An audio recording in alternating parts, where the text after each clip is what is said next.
परम शांति बाबूजी। बाबूजी, आज मेरा क्वेश्चन है सीक्रेट ऑफ मुक्ति एंड जीवन मुक्ति के ऊपर। आपने हमेशा से मुक्ति माने मोक्ष और जीवन मुक्ति के बारे में बड़ी गहराई से बातें समझाई है हमें, पर मैं ये चाहता था कि आज हम थोड़ा विस्तृत उसके अंदर गहराई से हम इसको चर्चा करें इसके ऊपर कि मोक्ष और मुक्ति क्या एक ही चीज है। आप बताइए। देखो, भक्ति मार्ग में लोग मोक्ष और मुक्ति को एक ही समझते हैं जी, मगर मोक्ष पाने के लिए, मुक्ति पाने के लिए अलग अलग शास्त्रों के हिसाब से जो विधि है, शास्त्रोक्त विधि प्रमाण वो करते रहते हैं जी, कि ये इसका मोक्ष हो गया, इसकी मुक्ति हो गई, इसी की आत्मा मुक्ति हो गई।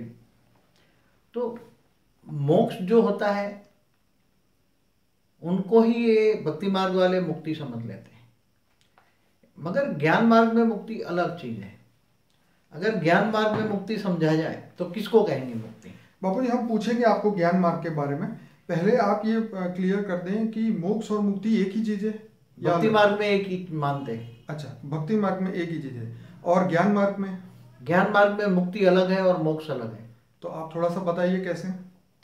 जैसे मोक्ष होता है जी, तो जब आत्मा उसको मोक्ष देने के लिए बहुत पुरुषार्थ करती है जी, तो मुझे मोक्ष लेना है, मोक्ष लेना है जी, तो वो आत्मा मोक्ष पाने के लिए जैसे अनेकों जन्म तक तपस्या करते हैं जी, कि मुझे मोक्ष लेना है, मुझे मोक्ष लेना है।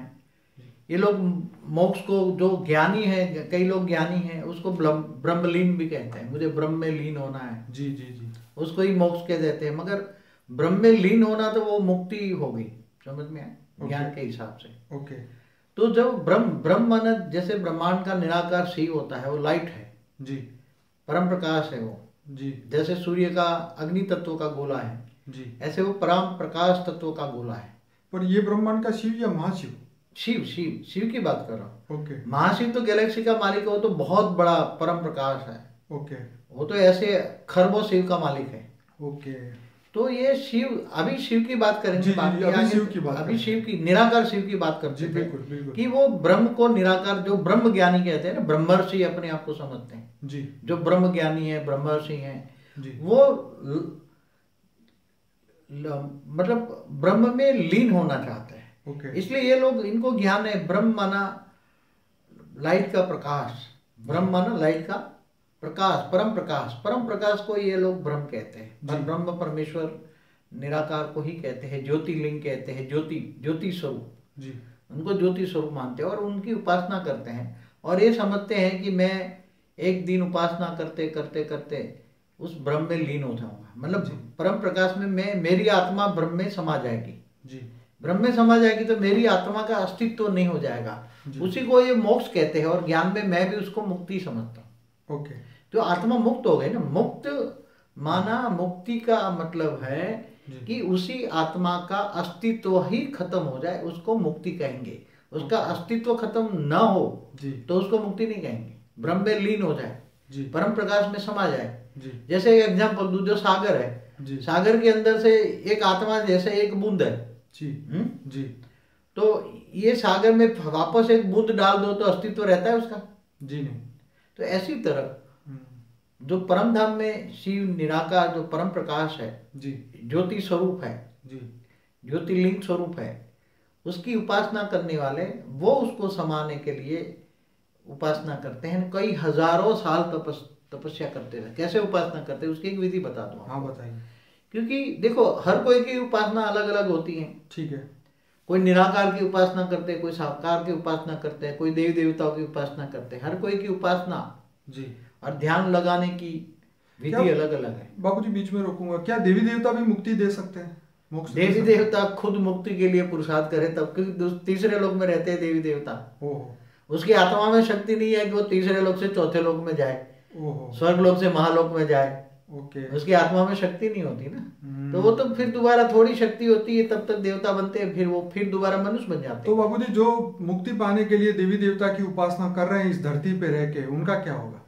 देखो, मोक्ष पाने के लिए केवल हमारा हिंदू शास्त्रों में एक ही रास्ता है, ब्रह्मलीन, ब्रह्म में लीन हो जाना। बिल्कुल, ये हमारे हिंदू शास्त्रों में है जी। मगर क्या करते हैं, उसके अलग अलग रास्ते हैं। अलग अलग उपासनाओं के रास्ते। पहले उपासना अलग अलग है वो समझो जरा, बेचारे जो अलग अलग रास्ता करके मोक्ष तो सब चाहते हैं, बिल्कुल मुझे ये जन्म मरण के चक्कर में नहीं आना, 84 लाख योनि में नहीं, हर इंसान यही कहता है। हाँ, मोक्ष चाहना है ना, डेफिनेटली। तो मोक्ष के अलग अलग रास्ते, पहले समझो मोक्ष अलग अलग, मनुष्य अलग अलग रास्ते से कैसे जा सकता है जी। पहले जिनको कई जन्मों से मोक्ष का संकल्प लेकर जन्म मरण के चक्र में मनुष्य बनता है, तो अनेक जन्मों के अंत में उसको मोक्ष के लिए थोड़ी सी चांस मिलता है क्या। हाँ। बाकी तो ये धरती पर इतनी माया है तो माया में फंस जाता है। बराबर। जो भी मनुष्य जन्म लेता है आत्मा तो क्या बन जाता है, man is a social animal. बराबर। तो सोशल एनिमल की तरह, एक सामाजिक प्राणी की तरह, जानवर मिसल, सर्प मिसल, कोड़ी मिसल जैसी आत्मा बन जाती है। बराबर। मगर अनेकों जन्मों का संकल्प लेकर उसको मुझे मोक्ष पाना है इसलिए मुझे तपस्या करना है, ऐसे दृढ़ संकल्पों के साथ आत्माएं जन्म लेती हैं। तो कई ऐसी दृढ़ संकल्प वाली आत्माएं जो होती है उनको पता है कि ये माया है, मोह है, अगले जन्म का उनको ज्ञान होता है बचपन से, थोड़ा थोड़ा इमर्ज होता है जी। तो बचपन से ही वो भाग के जंगलों में चली जाती है जी। और वहां जंगलों में जो ऋषि मुनि बैठे हैं इनके आश्रमों में रहकर वो बोलते हैं मुझे मुक्ति का ज्ञान तो वो इमर्ज कर लेती है ना, क्योंकि आत्मा बहुत पावरफुल है जी। क्योंकि कई जन्मों के, अनेक जन्मों का संकल्प है जी कि मुझे मोक्ष चाहिए, मोक्ष चाहिए, मोक्ष चाहिए। तो हर जन्म में मोक्ष के लिए संकल्प चलते, तो अनेकों जन्म के मोक्ष के संकल्पों के बाद एक जन्म में उसको मोक्ष पाने का चांस मिल जाता है। और जब मोक्ष पाने का चांस मिलता है तो उसको पता है कि अब ये जन्म, ये मैं घर गृहस्थ में रहूंगा, ये संसार में रहूंगा, ये माया में रहूंगा तो फिर फंस जाऊंगा, फिर दोबारा फिर मुझे जन्म लेना पड़ेगा, फिर कर्म बंधन में आऊंगा। इसलिए कर्म बंधन से मुक्ति पाने के लिए ऐसी आत्माएं बहुत ज्ञानी होती हैं। और अनेकों जन्म में घर गृहस्थ में रहकर भी वो मोक्ष पाने के लिए बहुत थोड़े थोड़े ज्ञान मार्ग में चलती हैं। पर बापूजी यहाँ पे मुझे समझना ये इम्पोर्टेंट है कि क्या सपोज 5 जन्म मैंने बहुत तप किया, उसके बाद क्या मोक्ष होगा, कि जब कल्प प्रलय होगा या जब शिव कालाग्नि पैदा करके सब आत्माओं को अपने अंदर संभालेगा तब मोक्ष होगा? ये बहुत इंपॉर्टेंट क्वेश्चन है मेरे लिए। हाँ, मगर जो भक्ति मार्ग की मोक्ष की बात हो रही है ना, वो तो लास्ट मोमेंट है। ओके। वो तो उसी टाइम पर, तो जब शिव, जैसे अर्ध प्रलय, कल्प प्रलय, तो महाकल्प प्रलय में जब वो शिव काल, ब्रह्मा के 100 साल पूरे हो जाते हैं तो ब्रह्मांड का समय पूरा हो जाता है। जी जी जी। तो शिव सूर्य में प्रवेश करके काल अग्नि पैदा करके पूरे ब्रह्मांड को जलाकर भस्म कर देता है जी। तो उसमें आत्मा भी जलकर भस्म हो जाती है ना काल अग्नि में। ओके। काल माना समय की अग्नि में खत्म हो गया, समय खत्म हो गया तो काल अग्नि जी। तो ये बहुत अंतिम समय है ना। मगर वो तो ब्रह्मा का 100 साल है, ब्रह्मा का 100 साल को ज्ञानी है तो उसको पता है ना, अभी तो ब्रह्मा का दूसरा पराग चल रहा है जी। ब्रह्मा का पहला पराग माना ब्रह्मा के 50 साल पूरे हो गए जी। अब तो उसको पता है कि ये महाकल्प प्रलय में तो बहुत टाइम है, अब महाकल्प प्रलय में ही आत्माओं को मुक्ति मिलती है। तो वो इंतजार नहीं करेगा ना जिनको मोक्ष पाना है और इन 84 लाख योनियों के चक्कर से छूटना चाहता है तो जानता है कि ये बार बार जन्म मरण के चक्कर में आने की बजाय हम पुरुषार्थ कर। तो अनेकों जन्मों के अंदर, बुद्धि के अंदर अनेकों जन्म के बाद पुरुषार्थ करता है मोक्ष का, मुझे मोक्ष चाहिए, मोक्ष चाहिए, मोक्ष चाहिए। हर बार, हर जन्म में मोक्ष के लिए पुरुषार्थ करता है, तब अंतिम जन्म एक बार मोक्ष मिलता है। और ऐसी आत्माएं जंगलों में जाकर ब्रह्मलीन की तपस्या करती हैं और फिर भी एक साथ में ब्रह्मलीन नहीं होती। इसकी प्रोसेस क्या होता है जी? एक्चुअली क्या होता है कि जब वो ब्रह्म में लीन होता है, वो निराकार की ज्योति स्वरूप की पूजा करते हैं जी। ब्रह्म की, पर ब्रह्म परमेश्वर मानते हैं उसको जी। उसको वो लोग पर ब्रह्म को शिव भी नहीं कहते। ओके। शिव तो आकारी जो है ना, शिव शक्ति शिवपुरी में रहता है जी जी। शिव शक्ति वो उसको मानते हैं शिव शक्ति जी जी। और शंकर साकार रूप अवतार है जी। तो शिव शंकर को एक बना के एक कर दिया इन लोगों ने जी।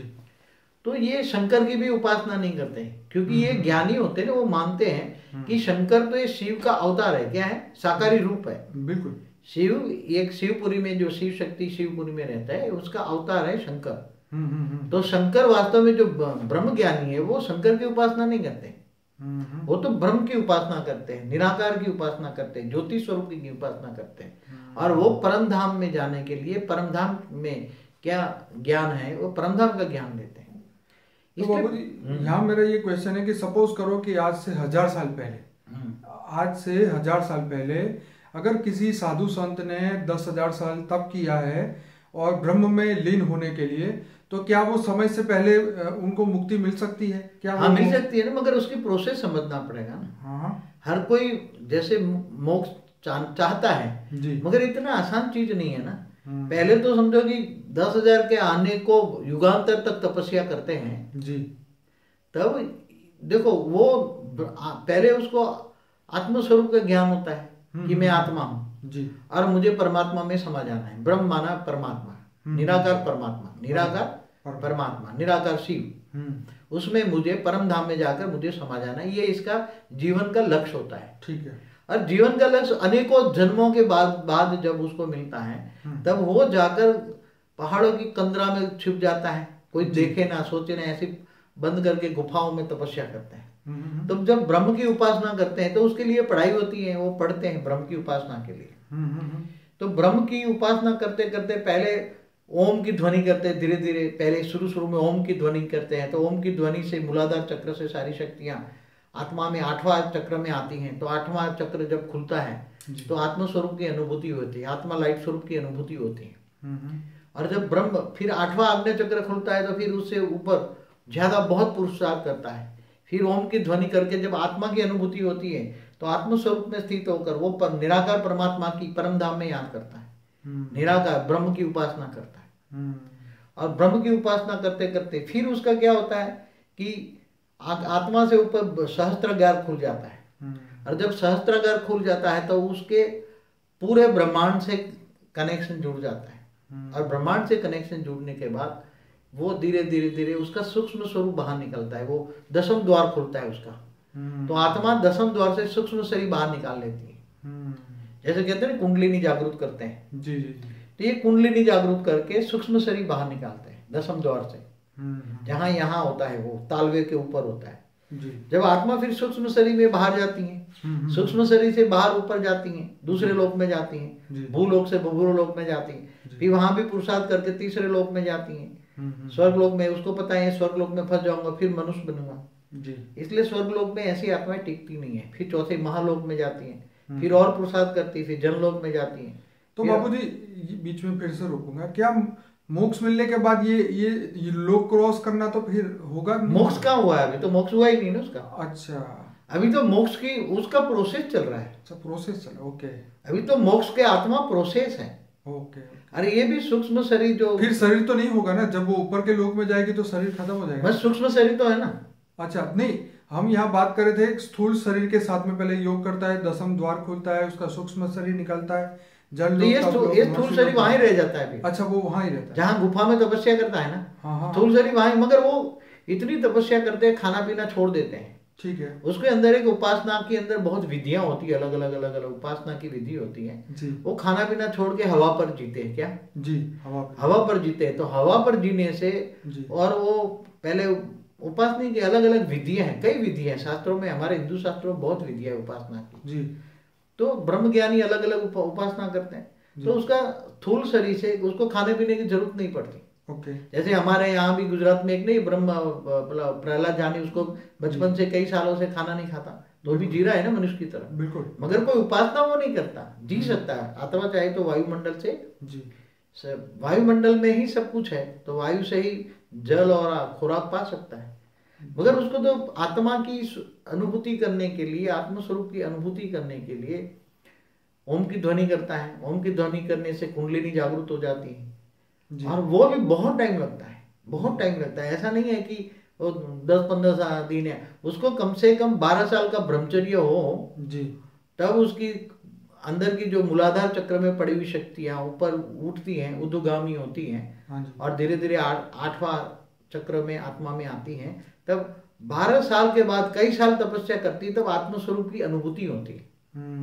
कम से कम उसके लिए तो 12 साल टोटल ब्रह्मचर्य चाहिए, उसके बाद आत्मस्वरूप की अनुभूति होती है। और 10वां द्वार खोलते खोलते तो उसके कई टाइम लग जाता है। तो उसी टाइम उसको जन्म मरण के चक्र में उसका मृत्यु भी आ जाए, तो वो जब उपासना करती है तो यमराज भी उसको बीच में डिस्टर्ब नहीं कर सकता। एक कायदा है ऊपर में। हाँ, एक कायदा है, ये शायद कोई जानता हो ना, मैं बता दूं मगर वो कायदा मैंने देखा है जी, कि जब कोई ब्रह्म की उपासना करता है जब निराकार की उपासना करता है, क्योंकि ये ब्रह्मांड का तो ये ऑलमाइटी अथॉरिटी है जी, इस ब्रह्मांड का तो ऑलमाइटी अथॉरिटी शिव है। जी जी जी। तो ब्रह्म ज्ञानी जब ब्रह्म की उपासना करता है तो उसके बीच में यमराज, अगर उसकी कर्मों का हिसाब किताब आया और कर्मों का हिसाब किताब आ गया बीच में जी, और उसका मौत होने का समय भी आ गया जी जी, और यमराज देखता है कि अब उसको मौत करूं या ना करूं, ओके। तो उसको यमराज मौत नहीं करेगा। अमेजिंग बात है ये तो, हाँ? पहली बार ही सुनी है शायद। अब तो शायद कहीं नहीं मिलेगी। आपने तो अभी तक कैमरा में कभी नहीं बताया। नहीं, मैंने अनुभूति की है, मगर मैंने तो इतनी चीजें अनुभूति की है कि शास्त्रों में वर्णन नहीं है उसका।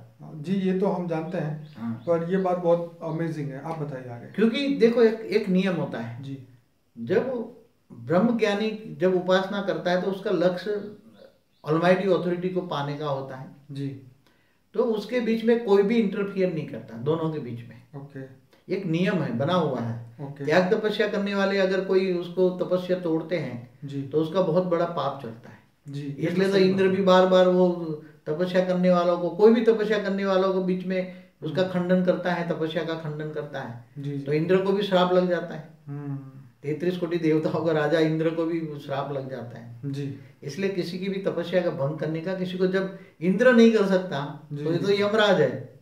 यमराज को इतनी अथॉरिटी नहीं है, वो वापस चला जाता है, वहां से ऊपर से देखेगा ना यमराज यमपुरी से बराबर कि भाई ये तो ब्रह्म की तपस्या करता है तो उसको कोई नहीं ले सकता। हाँ, बाकी उपासना करने वालों को ले जाएगा। ओके।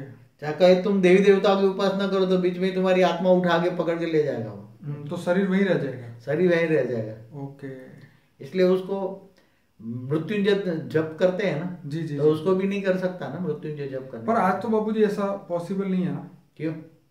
मतलब आज का जो जमाने में वो जो सही हृदय से करना या जो भी चीज है आज की डेट में, ऐसा कितने आज लोग भी हैं आज हिमालय में पहाड़ों में चले जाओ, नहीं, बहुत ही ब्रह्मर्षि बैठे हैं तपस्या कर रहे हैं, किसी को मिलते नहीं है, ना खाते न पीते, अपनी गुफा का दरवाजा बंद करके अंदर तपस्या करते हैं। हाँ, ये अगर उसको पता चला कोई मिलने आ जाए तो गालियां देके निकाल देते हैं। क्यों? जी, क्योंकि उसको पता है मेरी तपस्या भंग करेगी, मैं उसको देखूंगा तो मेरी आंखों के द्वारा मेरी सारी पावर उसको खत्म हो जाएगी, उसमें बात चली जाएगी। जी जी, इसलिए ऐसे लोग कभी भी जो योगी हैं कभी किसी को नहीं मिलेंगे, जी, गालियां देके निकाल देंगे। इसके बाहर जो बैठे हुए हैं लोग उनको बहुत पता है किसी को नहीं मिलेंगे। जी, जी, इसलिए वो आज भी कर रहे हैं, ऐसी बात नहीं है। मोक्ष या मुक्ति पाने के लिए बहुत तपस्या करते हैं। जी, फिर ये आत्मा धीरे धीरे महालोक, जनलोक, तपलोक, फिर ब्रह्मापुरी जाती है, फिर विष्णुपुरी जाती है। जी, फिर विष्णुपुरी में तो वहां वैकुंठ कहते हैं, तो वहां वैकुंठ में जाती है तो आत्मा फिर यहाँ तपस्या करती है ब्रह्मलीन के अंदर। एक बहुत ध्यान रखना, कई आत्मा तो स्वर्गलोक में जाती है ना, वो स्वर्गलोक में ही फंस जाती है। अरे बोले मैंने तपस्या की, चलो स्वर्ग में आ गया, अभी मैं स्वर्ग का भोग भोगूं, पहले एक बार भोग लूं। माया में फंस जाती है क्या?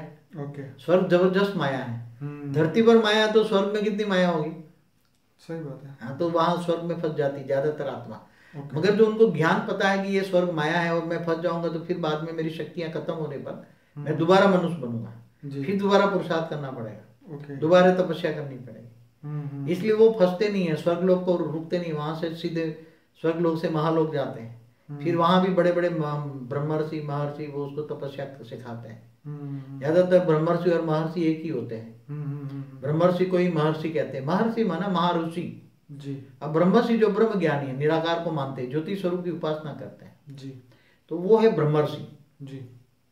फिर महालोक से जनलोक तपलोक भी जाती है, ब्रह्मापुरी से ऊपर विष्णुपुरी जाती है। तो वैकुंठ में जब कोई भी आत्मा जाती है तो थोड़ा विश्राम करती है जी। चलो मुझे जाना है ऊपर, शिवपुरी होकर परम धाम जाना है जी। उसको ज्ञान तो होता है जी, मगर मैं थोड़ा आता है तो विष्णु को मिल लूं, तो कभी विष्णु के दर्शन के लिए तपस्या वहां भी करता है, उपासना करता है, चलो विष्णु को मिल के जाऊं। तो विष्णु लोक में वैकुंठ में काफी टाइम रुकता है आत्मा, बहुत रुकती है। फिर वहां सारे घूमती है फिरती है। विष्णु लोक का अवलोकन, विष्णु लोक बहुत बड़ा होता है, तो जैसे 7 लोग इकट्ठे करो ना, इतना एक लोक विष्णु लोक होता है। जैसे नीचे 7 लोग का टोटल लगाओ, इतनी जगह जो होती है, इतने विष्णु लोक की जगह होती है। फिर उसकी इच्छा पूरी हो जाती है, विष्णु के दर्शन करती है, फिर वहां परम सुख को पाती है। वहां क्या पाती है? विष्णु लोक में, वैकुंठ में परम सुख होता है। आत्मा परम सुख बहुत पाती है। फिर परम सुख से भी आत्मा वैसे थक जाती है, क्या करना है, परम रोज एक ही प्रकार का सुख मिलेगा, है वैरायटी सुख है वहां, वैरायटी। वहां परम तत्व की बॉडी होती है, वह 50% परम तत्व है, 50% तीन तत्व है, ऐसा विष्णु लोक है। फिर ऊपर शिवपुरी में जाती तो शिवपुरी पूरा परम तत्वों की दुनिया है, वहाँ शिव शक्ति रहती है। फिर वहाँ शिव शक्ति को मिलके वहाँ भी उपासना करते हैं, तो ऊपर जाने का पुरुषार्थ करना पड़ता है।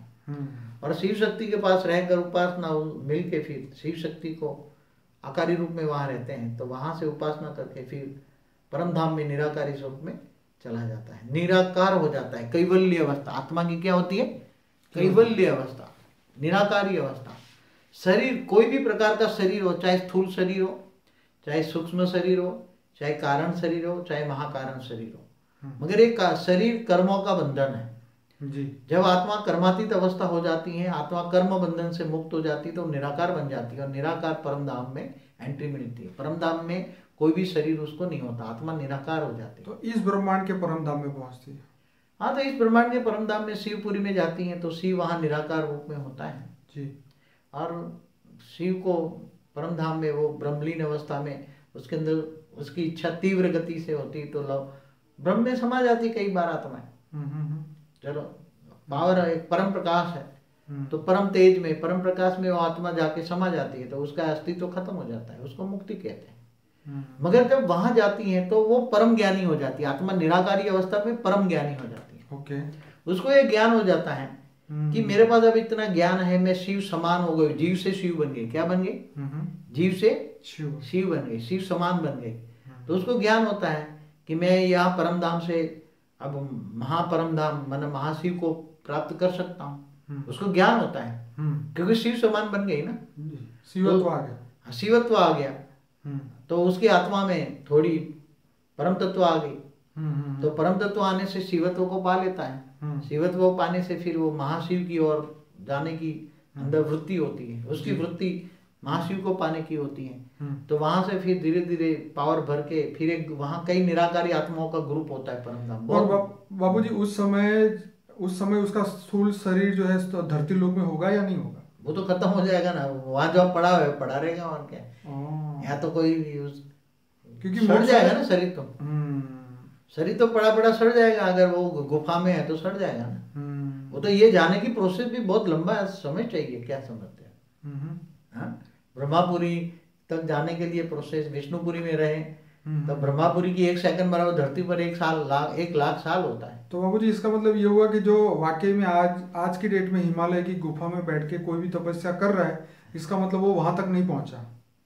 आज उसका जो साकार में है जी, उसकी आत्मा अंदर है, तो समझ लो अभी आत्मा पुरुषार्थ कर रही है। क्या कर रही है? ओके। मगर मैंने जो शास्त्रों में पढ़ा है ना जी, कि मोक्ष पाने के लिए आत्मा ये ऋषि मुनि हजारों साल तपस्या करते हैं। कितनी?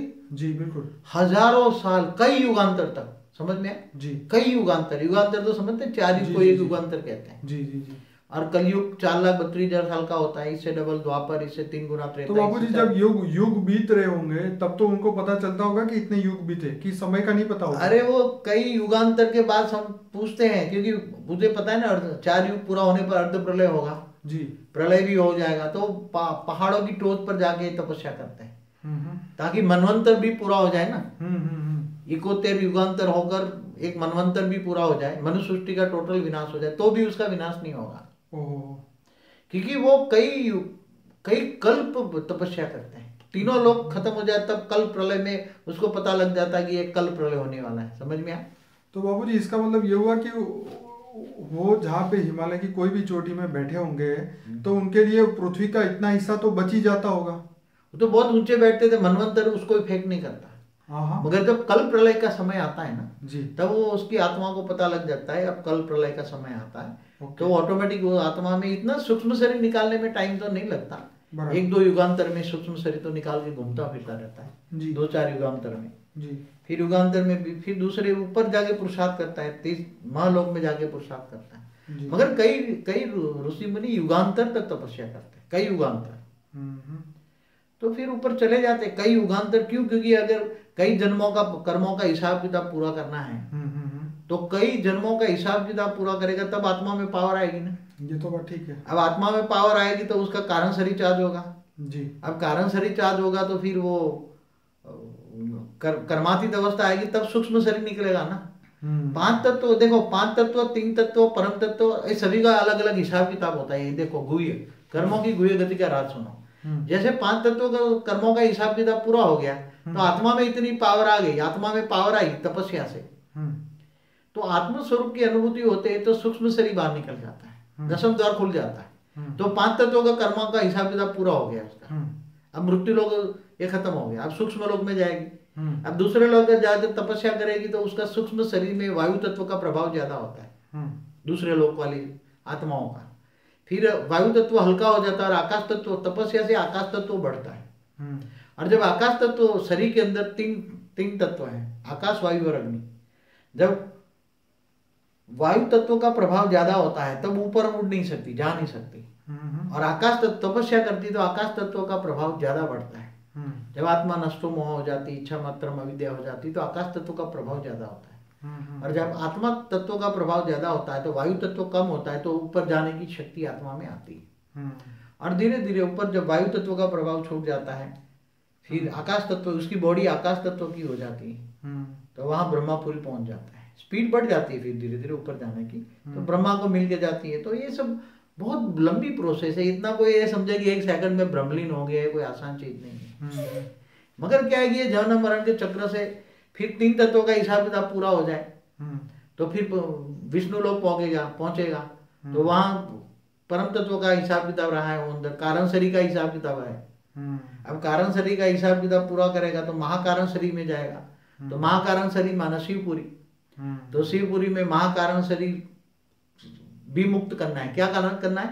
पहले स्थूल शरीर का हिसाब किताब कर्मा, स्थूल शर्म तत्वों का हिसाब किताब पूरा करना है, माना मनुष्य जीवन का कर्मों का हिसाब किताब। क्योंकि अनेकों जन्म अगर मनुष्यों से आता है तो अनेकों साथ कर्म बंधन आया है। अब अनेकों साथ के कर्म बंधन जो आत्मा में रिकॉर्डिंग पड़ा है, उसका कारण शरीर में रिकॉर्डिंग पड़ा है, तो वो कर्मों का हिसाब किताब कैसे चुकता करेगा? योग बल से करेगा। अब योग बल से जब कर्मों का हिसाब किताब चुकते करेगा तो उसकी आत्मा में पावर कैसे आएगी? जब एक स्थूल शरीर का कारण शरीर चार्ज हो जाएगा।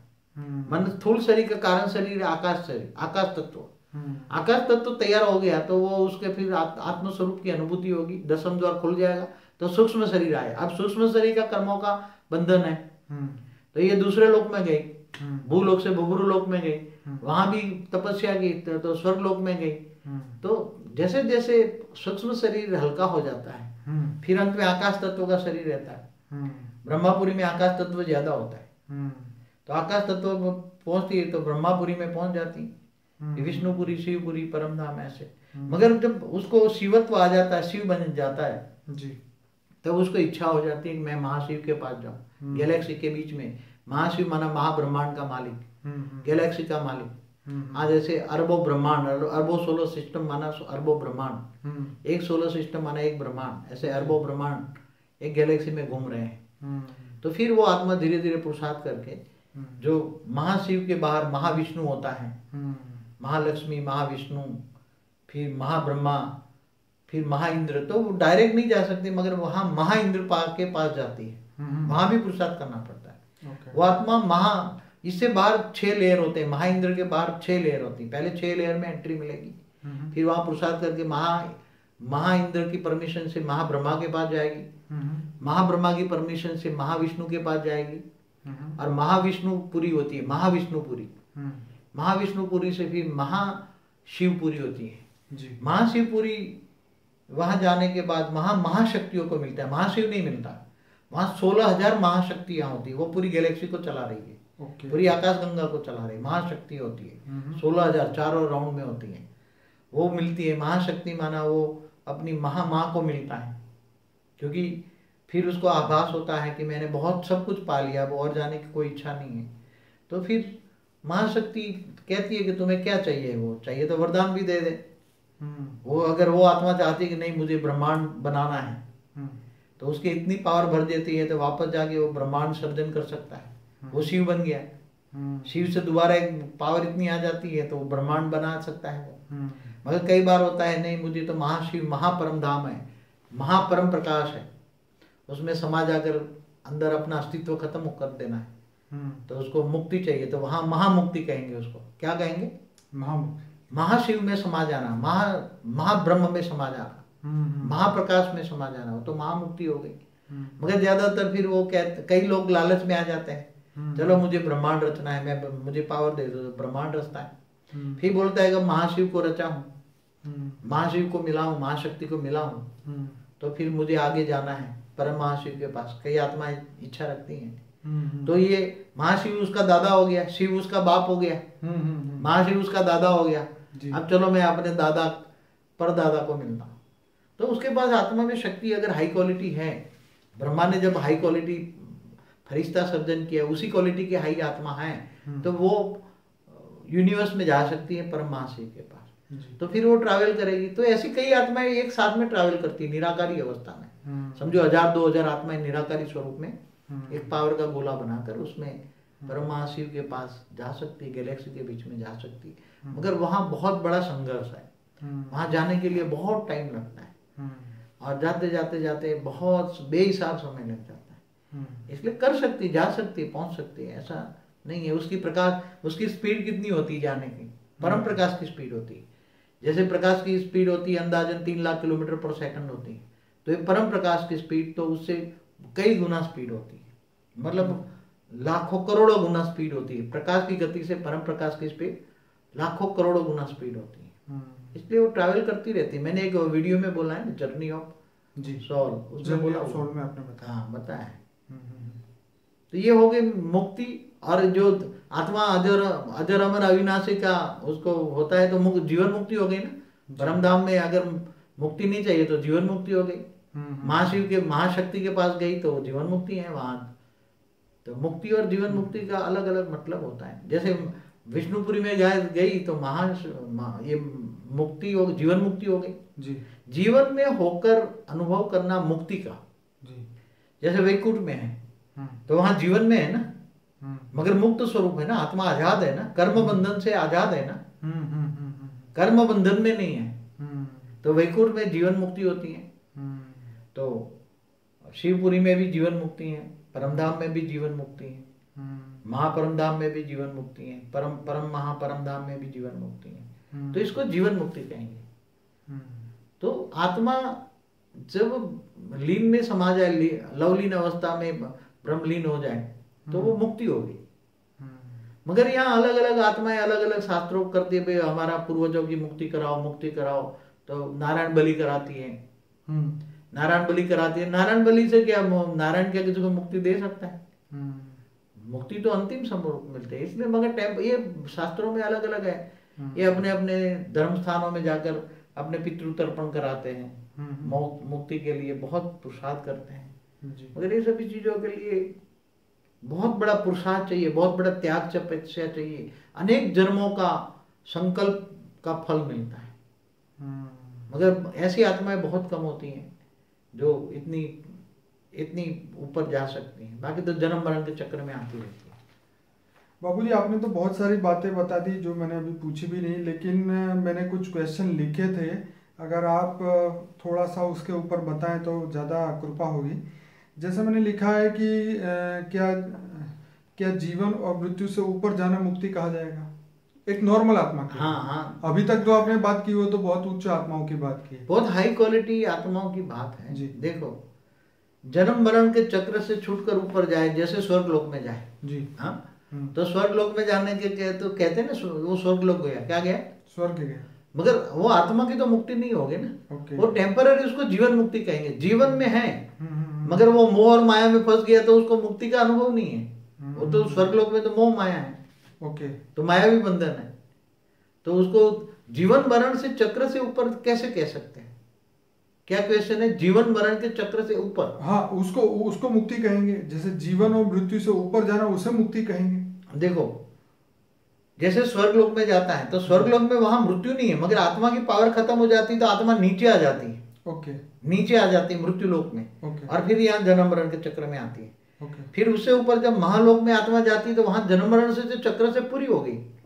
महालोक में जन्म मृत्यु नहीं होता, बराबर, महालोक में जन्म मृत्यु नहीं है, ठीक है। वहां तपस्या करते हैं महर्षि ब्रह्मर्षि, बड़े बड़े ऋषि मुनि बैठे हैं जो ऊपर चौथे लोक से महालोक से जनलोक जाने की पुरुषार्थ करते हैं। तो वहां जन्म मृत्यु नहीं है, तो उसको जन्म मरण से भी परे कहेंगे ना, तो उसको मुक्ति नहीं कहेंगे ना, वो जीवन मुक्ति अवस्था कहेंगे। ठीक है बाबूजी, तो क्या आत्मा जन्म लेना न चाहे तो उसे मुक्ति कहेंगे? मगर एक बात समझना चाहिए, हम्म। आत्मा जन्म लेना ना चाहे हाँ और आत्मा के अंदर कर्म बंधन है, अनेकों जन्मों का हाँ, कर्मों हाँ, का हिसाब हाँ, किताब है, बिल्कुल। तो उसको पहले एक व्यवस्था थी कि जो धर्मराज था वो चित्रगुप्त का बुक्स में वो एंट्री हुई थी ना, भाई ऊपर जाता है बस तेरे को यहाँ जन्म लेना है, यहाँ जन्म लेना है, बराबर हिसाब किताब था ना वहाँ। बराबर। तो यहाँ भी आज भी आत्मा को कर्म बंधन लागू पड़ता है। आत्मा की अपनी कर्म बंधन की स्टेज छोड़कर या कर्म बंधन छोड़कर कोई भी आत्मा जन्म मरण से चक्र से छूट नहीं सकता। तो बाबूजी जो प्रेत अवस्था में आज की डेट में है, क्या वो मुक्ति उनको मिलेगी? पहले तो प्रेत कौन बनते हैं ये सोचो पहले।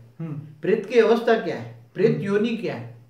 हाँ, जैसे 84 लाख योनि है ना, उसमें एक प्रेत योनि है, बराबर। जैसे मनुष्य योनि है ऐसे एक प्रेत योनि है, ठीक है जी। अब प्रेत योनि के अंदर जो बैठी हुई जो आत्मा है जी, वो तो बहुत महापापी मनुष्य होते हैं ना जी जी जी, और महापाप करते हैं, और अंत में मनुष्य जब मर जाता है तो अंतमति सो गति होता है जी, तो उसकी सदगति नहीं हो सकती जी, इसलिए वो ऐसी आत्माएं प्रेत योनि में भटकती रहती है। बिल्कुल। अब प्रेत योनि में जो आत्मा भटकती है जी, उसकी आत्मा के अंदर इतनी नेगेटिविटी भरी हुई है, उसका सूक्ष्म शरीर के अंदर इतनी नेगेटिविटी भरी होती है जी जी जी, इतना कचरा भरा होता है, अनेकों जन्म के अंदर राग द्वेष ईर्ष्या भरी पड़ती है। तो ऐसी आत्मा की मुक्ति, जीवन मुक्ति की इच्छा भी नहीं होती ना। प्रेत योनि में जाने वाली आत्मा इतनी दुष्ट आत्मा होती है कि मरने के बाद किसी से बदला लेना है तो किसी के शरीर में प्रवेश करके बदला लेगी, किसी के घर में बैठी रहेगी, मंदिरों में बैठी रहेगी, फिर कोई देखेगा उसके घर चली जाएगी। तो जैसे मनुष्य के अंदर राग द्वेष ईर्ष्या है, वही बन के प्रेत योनि में जाते हैं। तो प्रेत योनि वाली आत्माएं कभी भी जन्म मरण के चक्र से बाहर निकलने का पुरुषार्थ नहीं कर सकती, इच्छा भी नहीं कर सकते। पुरुषार्थ तो बहुत दूर की बात है, अच्छा, अंदर इच्छा ही नहीं आएगी। एक बात बताऊं, यार चारों ओर पूरा तालाब में कीचड़ भरा हुआ है, ठीक है, अब उसके अंदर कोई स्नान करने कोई मनुष्य गिर जाता है, अंदर क्या पड़ेगा, वो तो कीचड़ वाला हो जाएगा, कीचड़ वाला हो गया ना। हाँ। तो प्रेत योनि में रहने वाली ऐसी ब्लैक कीचड़ भरी हुई आत्मा है। अब उसको तुम क्या कहोगे, उसको तो देखो तो काली छाया दिखेगी, क्या दिखेगा, काली छाया, काली छाया, परछाई, परछाई, काली काली काली होगी, उसके अंदर अच्छा ही कुछ भी नहीं, उसे प्रकाश का नेगेटिव रूप परछाई।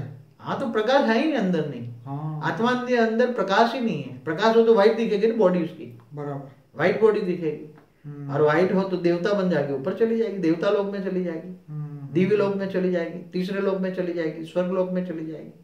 इसलिए ऐसे प्रेत योनि में कभी भी हमेशा याद रखो, भूत प्रेत योनि में जाने वाली आत्माएं इतनी दुर्गति को पाती हैं, इतनी हजारों साल भटकने के बाद फिर दोबारा मनुष्य अवतार में आती है, या भी कहीं ऐसी योनि में। तो बाबूजी क्या ये बात सही है कि जो प्रेत योनि में वो चाहते हैं कि हम मनुष्य फिर से जन्म ना ले, तो क्या प्रेत योनि में भी उसको कर्म का हिसाब चुकाना पड़ेगा वहां पर? देखो, कर्म बंधन तो उसकी आत्मा में कारण शरीर में रिकॉर्ड है ना। हाँ, बराबर, कहाँ रिकॉर्ड है, कारण कर्मों के कारण कारण शरीर बनता है, बराबर। कारण शरीर माने ऐसी कि आत्मा का आकाश तत्व का शरीर है, ठीक है, आकाश तत्व का शरीर में, उसके अंदर परम आकाश नहीं है, ठीक है। तो ऐसी आत्माएं इतनी हाई क्वालिटी की नहीं होती कि वो अच्छा सोचे, अच्छा कर्म करे, इसलिए वो चाहे, ये ऐसी चाहेगी नहीं, वो ऐसी आत्मा कि मैं जन्म मरण के चक्र से ऊपर चाहूंगी। ऐसी आत्मा कौन चाहेगी? जो जिनकी आत्मा परम तत्व की बनी है, परम आकाश की बनी है जी, जिनकी आत्मा परम आकाश की बनती है जी, वो ऐसी हाई क्वालिटी आत्मा ही ऊपर जाने की कोशिश करेगी, जन्म मरण के छुटकारा पाने की कोशिश। बाकी जिनकी आत्मा आकाश तत्व से बनी है जी, आकाश तत्व की है आत्मा, तो यही जन्म मरण के चक्र में यही भटकती रहेगी। अच्छा बाबूजी, जो व्यक्ति जो ज्ञान समझने की उसके पास शक्ति ही नहीं है, चाहे वो जिंदा मनुष्य है चाहे वो प्रेत योनि में है, वो ज्ञान समझने की उसमें बुद्धि नहीं है, इंटेलेक्चुअल पावर ही नहीं है, तो उनका क्या होगा? उनको मुक्ति मिलेगी, क्या मिलेगा? वो तो ऐसे ही हमारे जो शास्त्रों के हिसाब किताब में बताया ना कि जन्म मरण के चक्र में आती रहेगी, भटकती रहेगी, बस। और उसको क्या है, ऊपर जा नहीं सकती नहीं, ये तो दूसरे लोग में भी जा नहीं सकते। धरती ग्रेविटी को क्रॉस नहीं कर सकती, 200 किलोमीटर तक धरती ग्रेविटी है ना जी, उसको ग्रेविटी का भी कायदा लागू पड़ेगा। उसको 3 तत्वों में वायु तत्व भारी है। ओके। तो वायु तत्व भारी है तो धरती जैसे वायु तत्व को खींचती है ना जी। ऐसी तरह उसका वायु तत्व, उसकी शरीर में वायु तत्व भारी है जी। तो उसका शरीर को भी धरती ग्रेविटी खींचेगी। ओके। तो धरती की ग्रेविटी को क्रॉस नहीं कर सकती ऐसी आत्माएं, तो इसलिए 200 किलोमीटर ऊपर भी नहीं जा सकती।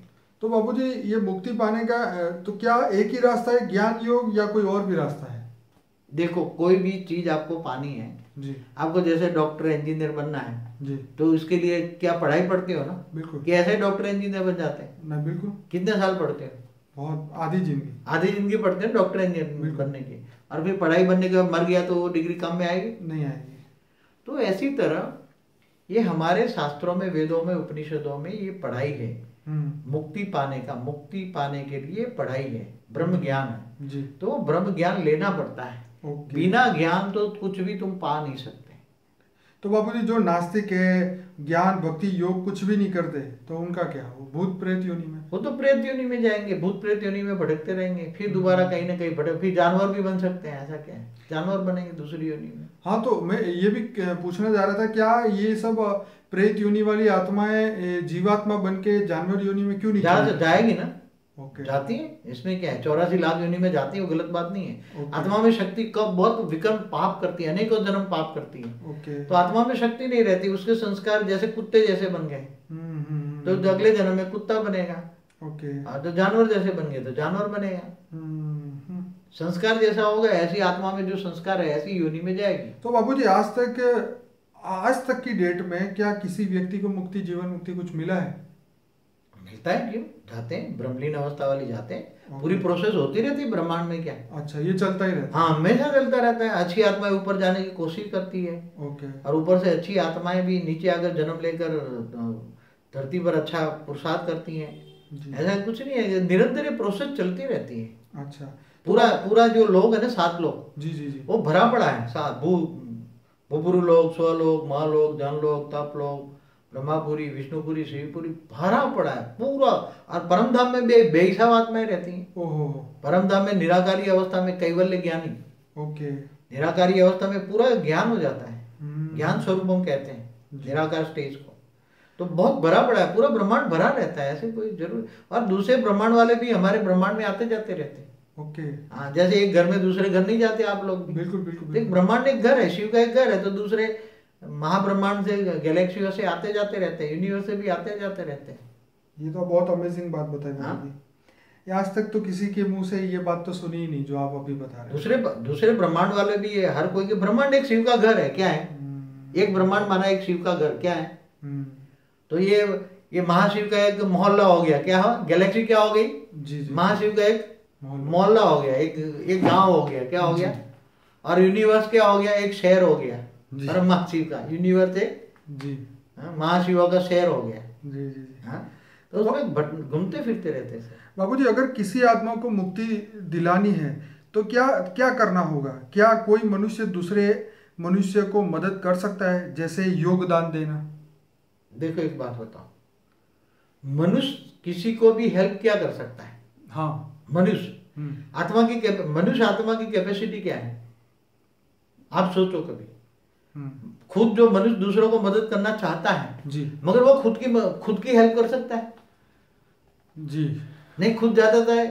वो तो खैर वो डिसीजन लेगा कि मैं पहले जाऊं या किसी की हेल्प करके जाऊं। कैसे ले जाएगा? वो अपना ज्ञान नहीं पूरा करेगा और अपने लग जाएगा काम। ऐसा कहते हैं खुद मरे बिना स्वर्ग में नहीं जा सकता। हाँ, ये तो है। हाँ, हाँ। आत्मा मनुष्य जब मर जाए तो बाद में स्वर्ग जाएगा ना। हाँ, ये बात भी है। हाँ, कि जीते जी स्वर्ग जाए। त्रिशंकु बनना है क्या उसको? जी। न तो त्रिशंकु की कहानी सुनी है ना? हाँ, विश्वामित्र ने त्रिशंकु को ऊपर जीते जी स्वर्ग में ले जाने का वरदान दिया। बिल्कुल। हाँ, तो ऐसा त्रिशंकु बन जाएगा। तो जब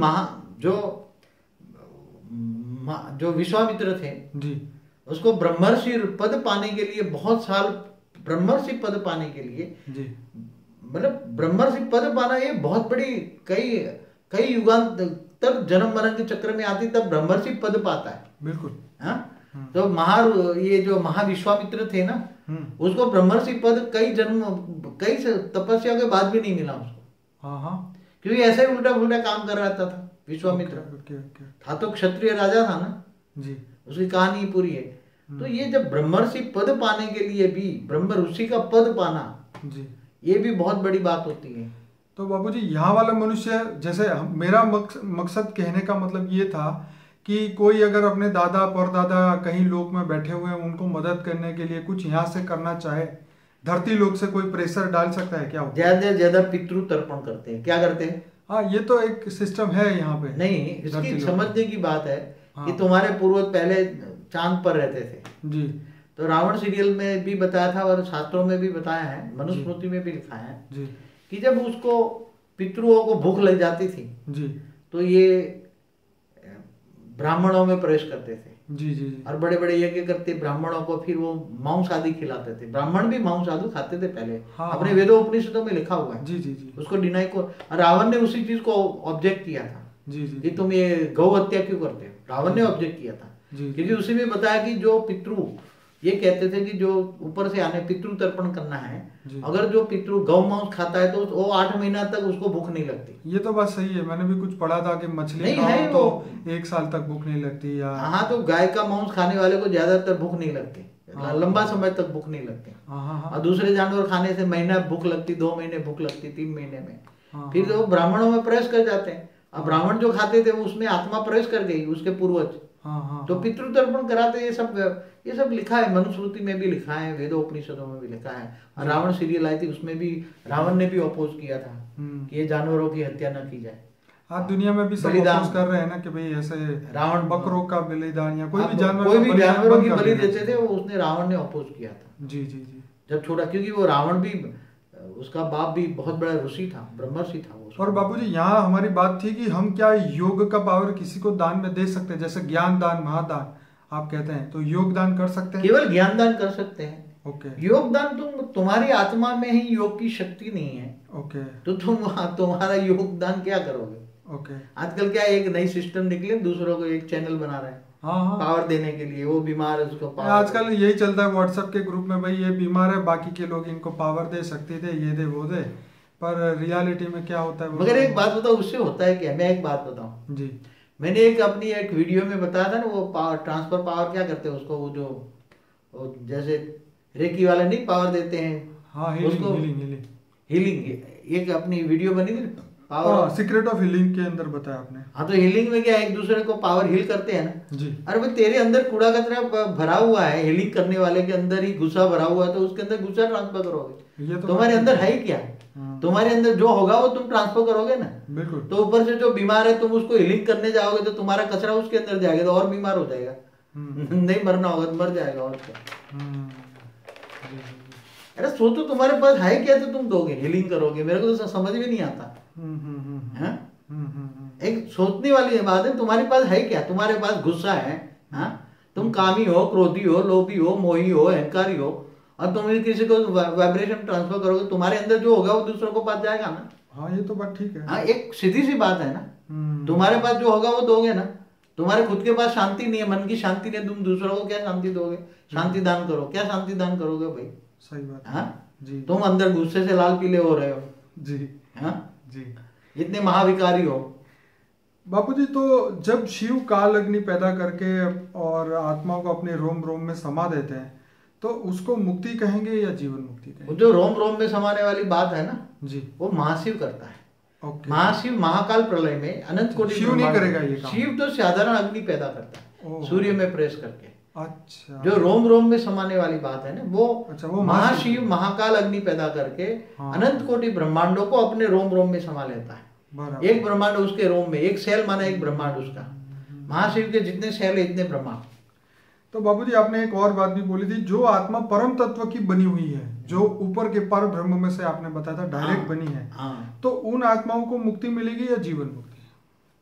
देखो ऐसा है, जो एक सीधी सी बात है, समझो कि कोई आत्मा हमारे ब्रह्मांड में जी, महा गैलेक्सी से महाशिव की कैटेगरी की, वहां महाशिव की रचना आती है, ठीक है, और वो परम तत्वों से बनी है, ठीक है, और वो हमारे ब्रह्मांड में आती है, ठीक है, और एक साधारण मनुष्य बन जाती है। ठीक है, तो वो तपस्या करके ये आती तो देखने के लिए, अनुभव करने के लिए आती है कि मनुष्य अवतार क्या है, मैं जरा देखूं। मगर 1 2 4 5 जन्म लेगी, फिर वो उब जाएगी, फिर वो तपस्या करके ऊपर जाने की कोशिश करेगी। तो काल अग्नि के समय पर वो जो शिव की जो रचना है वो जलकर भस्म हो जाएगी। अच्छा। मगर ऐसी आत्माएं शिव से हाई कैटेगरी वाली जो आत्मा है जी। वो जलेगी नहीं, वो उससे पहले उसको पता लग जाएगा, वो दूसरे छोड़कर चली जाएगी, उसको जला नहीं सकता। परम तत्वों की आत्माएं काल अग्नि में नहीं जल सकती। ओके। केवल आकाश तत्व वाली आत्मा ही काल अग्नि में जलकर खत्म हो जाती है। तो परम आकाश से बनी हुई आत्माएं खत्म नहीं होती परम तत्वों से। ओके। तो बाबूजी अब थोड़ा सा जीवन मुक्ति के बारे में बताइए। अभी तक जो बताया सब कुछ मुक्ति के बारे में, अब जीवन मुक्ति के बारे में बताइए। देखो, जीवन मुक्ति माना ज्ञान के अंदर इसका मतलब ये होता है, ये बात आपने ही समझाई, आज तक हमने कहीं ये बात नहीं पढ़ी, नहीं, यही आपने बताया था कि ये सबसे उच्च अवस्था है। हाँ, तो जीवन मुक्ति अवस्था महान ऊंची अवस्था होती है। ओके।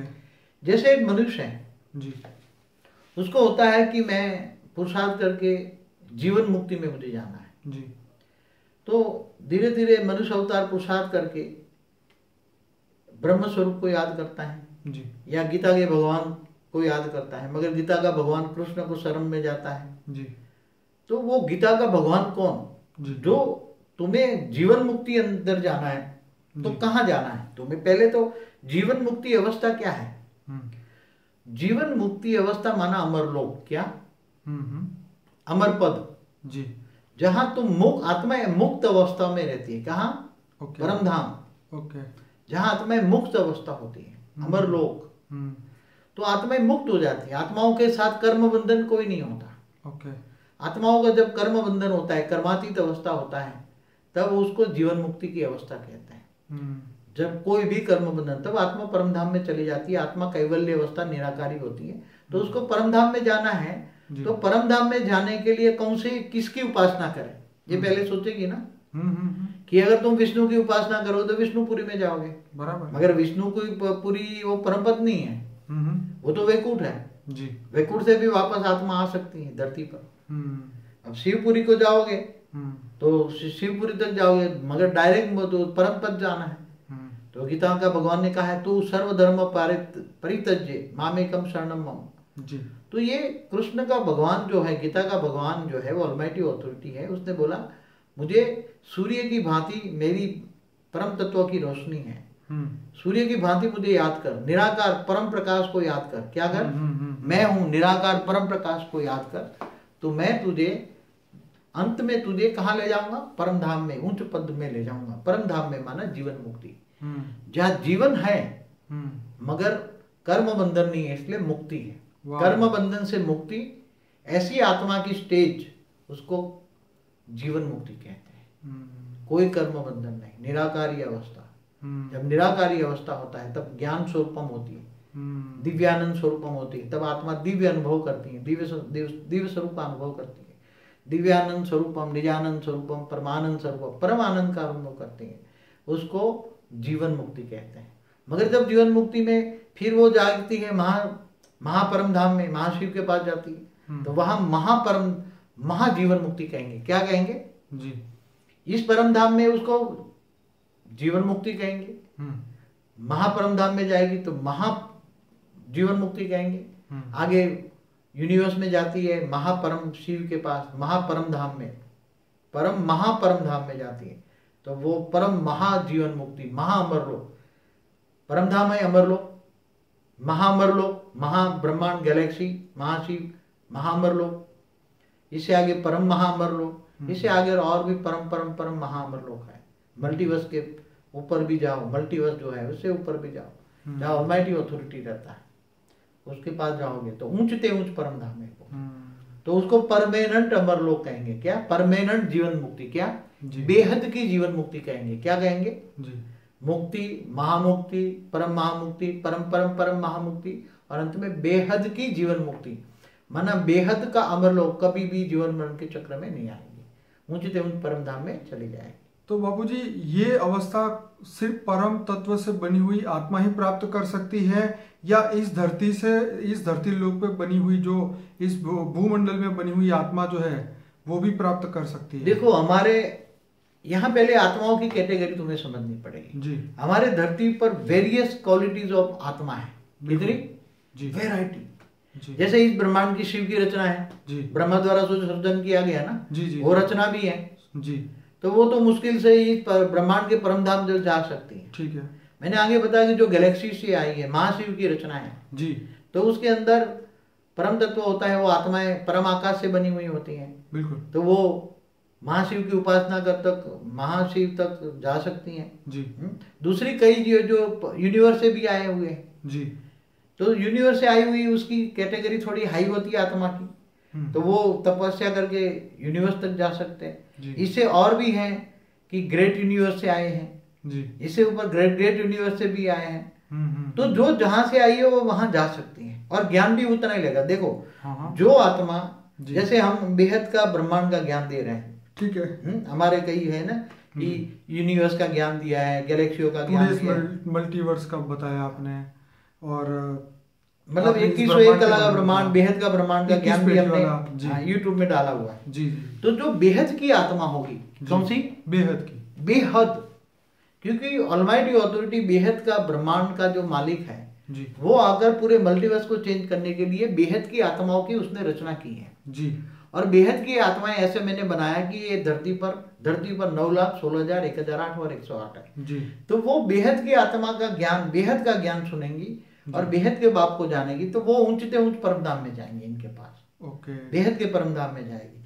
तो ऐसे नंबरवार है, जैसे ये एंशिएंट एलियन वाले भी बताते हैं ना कि जैसे अलग अलग कोई ग्रहों से आई है, कोई गैलेक्सियों से आई है, कभी यूनिवर्स से आई। जैसे यीशु ख्रिस्त वाले क्या बताते हैं कि यीशु ख्रिस्त 7 यूनिवर्स का मालिक है जी। तो दूर दूर से यूनिवर्स से आया होगा ना, उसका पूरा ग्रुप लेकर आया होगा ना, तो उसके साथ बेहिसाब खरबों आत्माएं होगी ना, तब धरती पर वो मनुष्य बन के अपना साम्राज्य बढ़ा रहे हैं ना जी, क्रिश्चियन धर्म। बिल्कुल बिल्कुल। तो ऐसी तरह जैसे जो मुस्लिम लोग वाले हैं, उन्होंने मैं कहीं सुना है तो ये बताया कि हमारा जो खुदा ताला है ऐसे 18,000 धरतियों पर राज करता है। बिल्कुल। तो 18 धरतियों का एक क्लस्टर ऑफ सोलर सिस्टम होगा ना, जिसमें 18,000 धरतियां होगी, जो आज साइंस कह रहे हैं ना क्लस्टर ऑफ सोलर सिस्टम जी। तो कई गैलेक्सियों में भी क्लस्टर ऑफ सोलर सिस्टम होता है जी। तो उसका मालिक होगा। तो ये सब यहाँ आए हैं। और मैंने भी बताया कि आजकल दूसरे ब्रह्मांडों में घुस कर लड़ाई झगड़े हो रहे हैं। पूरी गैलेक्सियों में, एक गैलेक्सी दूसरी गैलेक्सियों में भी लड़ाई झगड़ा हो रहा है, पूरे यूनिवर्स में लड़ाई झगड़ा हो रहा है पूरे। तो ये सब हो रहा है, तो घुसते जाते हैं, घुसते तो धरती पर कई दूर दूर से कहीं आए हैं। इसलिए तो इतने धर्म संप्रदाय कहाँ से आए? पहले थे इतने, आज से 2000 साल पहले यीशु ख्रिस्त था, तो दूसरे दूर दूर से यूनिवर्स से आए हैं। मुसलमान भी दूर दूर से। तो बाबूजी ये हर धर्म की आत्मा धरती पे है, उन सब की मुक्ति कैसे होगी फिर? वो तो ऐसा है, हाँ, वो बेहद की मुक्ति की बात करो। जैसे ऑलमाइटी अथॉरिटी है, वो पूरे मल्टीवर्स को जीवन मुक्ति और मुक्ति जीवन मुक्ति देगा। कितने? ओके। उसने जो जैसे ब्रह्मा कुमारियों में जैसे कृष्ण से द्वारा गीता ज्ञान सुना है ना, आज से 5,000 साल पहले महाभारत के युद्ध के समय, और उससे पहले भी रामावतार हुआ, रामराज नहीं हुआ, कृष्ण अवतार में कृष्ण का नहीं काम हुआ। तो अभी दोबारा आत्मा, कृष्ण वाली आत्मा ब्रह्मा का रोल करके ब्रह्मा कुमारी में ये गॉड रेस द्वारा वाणी चल के वो ज्ञान दे रही है। ओके। तो ये कह रही है ना कि यहाँ 9 लाख को जीवन मुक्ति, बाकी सबको मुक्ति, पूरे मल्टीवर्स में बाकी सबको मुक्ति कह रही है। ओके। हाँ समझ, मैं नहीं कह रहा, जो कृष्ण वाली आत्मा के द्वारा ऑलमाइटी अथॉरिटी कह रहा है। ओके। किसने कहा? गीता ज्ञान किसने दिया? ऑलमाइटी अथॉरिटी ने जी। तो आज भी दोबारा कृष्ण वाली आत्मा रिबॉर्न होकर जी दादा लेखराज के रूप में जी, ब्रह्मा बाबा के रूप में आज ब्रह्मा कुमारी में काम कर रहा है जी जी। और वहां जो वाणियां चलती है उसको व्यक्त वाणी अव्यक्त वाणी कहते हैं जी। वो गीता ज्ञान है, उसमें जो बात बताई है जी कि बेहद का बाप आकर बेहद के बच्चों को बेहद के विश्व का मालिक बनाता है और बाकी सबको मुक्ति देता है। तो पूरे मल्टीवर्स वालों को मुक्ति देगा, इसका मतलब ही वो है ना, क्योंकि पूरा चढ़ा हुआ मल्टीवर्स है। तो मल्टीवर्स में तो सब धर्म की आत्मा आ ही जाएगी ना, फिर कुछ तो धरती पर तो कुछ नहीं है, मल्टीवर्स तो कितना बड़ा है। मैं वही बात कर रहा हूँ कि इस मल्टीवर्स के अंदर तो फिर तो 7 आसमान भी आ गए और 7 यूनिवर्स भी आ गए, सब आ गया ना। 7 यूनिवर्स तो कुछ नहीं है ना। हाँ। साइंस के हिसाब से यूनिवर्स कितने हैं? 10 तो उन सब, उसका मतलब ये है कि मल्टीवर्स के अंदर की सब आत्माओं को मुक्ति मिलेगी ना। मल्टीवर्स में परम तत्व उतारेंगे। ओके। तो परम तत्व उतरते ही सारे तत्व वाली आत्माएं डाइल्यूट हो जाएगी। ओके। डाइल्यूट हो जाना माना मुक्त हो जाना। तो मुक्ति, और जो हाई क्वालिटी जिनकी आत्मा परम प्रकाश की बनती है, कौन सी? परम तत्वों की नहीं, परम प्रकाश की, जिसकी आत्मा परम प्रकाश की बनती है जी। वो ही जीवन मुक्ति में जाएगी ऊपर, और वो भी ऊंचे ऊंच परम धाम में जाएगी। वही उसने कृष्ण वाली आत्मा ने कहा हुआ है जी। इसलिए मुक्ति जीवन मुक्ति का काम होना ही है। एक पल में पूरे मल्टीवर्स में मुक्ति, बाकी सबको जीवन मुक्ति, एक पल में जीवन मुक्ति जी और मुक्ति।